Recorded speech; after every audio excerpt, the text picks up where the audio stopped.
we call them mobile games, and in a way I'm wondering how long they'll be called mobile games, because it seems like platforms themselves are starting to sort of evaporate, something I'd actually like to see, Right. because I like to focus on, at least on new games, to be on the game, not necessarily is it locked into this game console or that game console or this handheld, which brings me to like a giant question, which is, what do you see as the future of video games?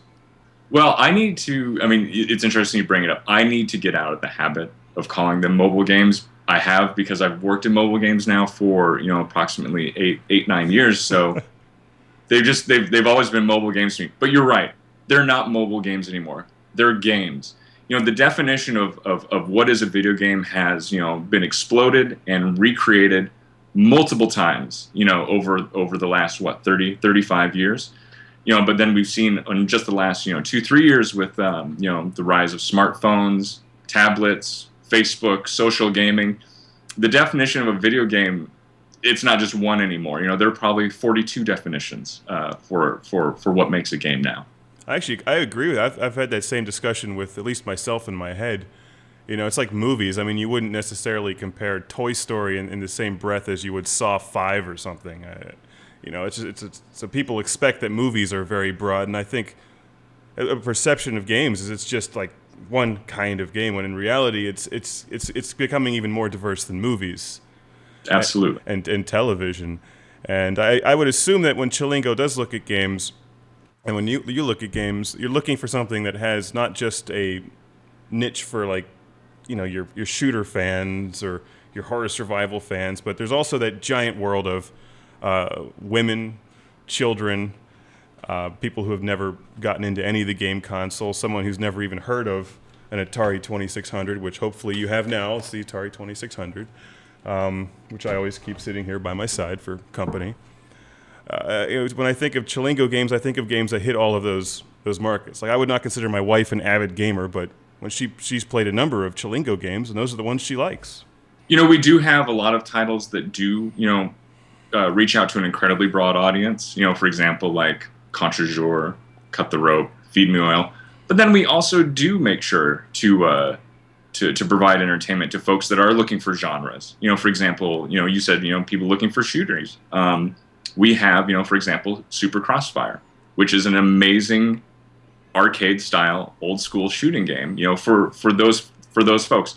Like we said, somebody that loves Angry Birds or Cut the Rope may not like that kind of title, but that doesn't mean that we shouldn't serve that gamer and bring them a really, really good game that exemplifies what that genre can be on these new screens. Chilingo has been very busy over the past several years. How many games do you guys publish per month or per year? Is there a set number? Do you have, or what do you do? How many is there? There is no set number. It's not a quota system. It's all about games that we like, quality, games that we know that the folks are going to want to play. So there's no hard number to it. There's no we need to get out 5 games this month. It doesn't work like that for us. So but do you put out, you'd say, about 2 or 3 per month, 4 or 5? I would say that we probably put out between maybe eight or so per month. Mm-hmm. Let me bring up another question I've had, and something I've noticed with mobile games. See, I'm calling them mobile games too, but at least with games designed for something like the iPad, which is a touchscreen device, very different from, say, a mobile device like the Atari Lynx, which you probably won't be supporting this anytime soon, will you? I don't believe so. Oh, see, it's so comfortable. But there are good games. There are actually excellent games for that I think would do well on mobile. I really enjoyed Electrocop. I like Todd's Slime World.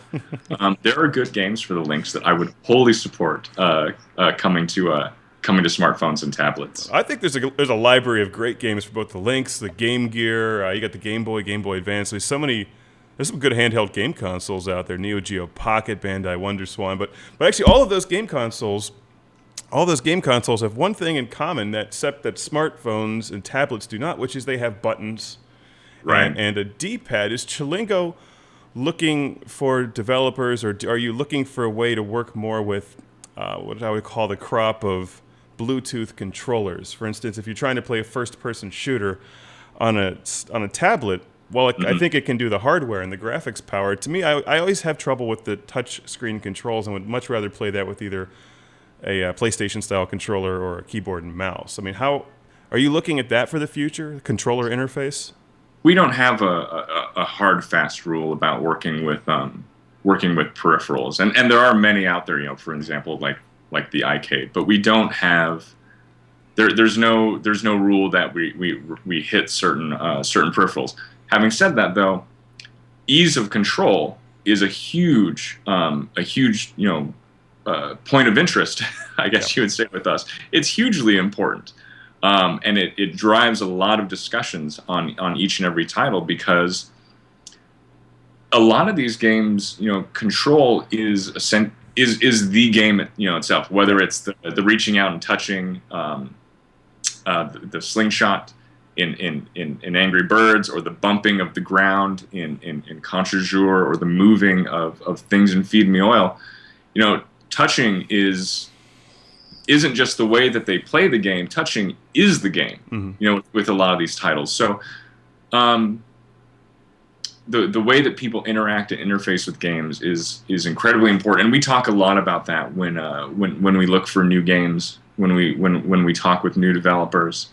The accessibility, the controls are this high up on the on the list of importance. Well, I'm recording this at the beginning of February, in fact, the day after Groundhog Day, and I have no idea if the groundhog saw its shadow or not. It's like 60 degrees outside here in Pennsylvania, so maybe not.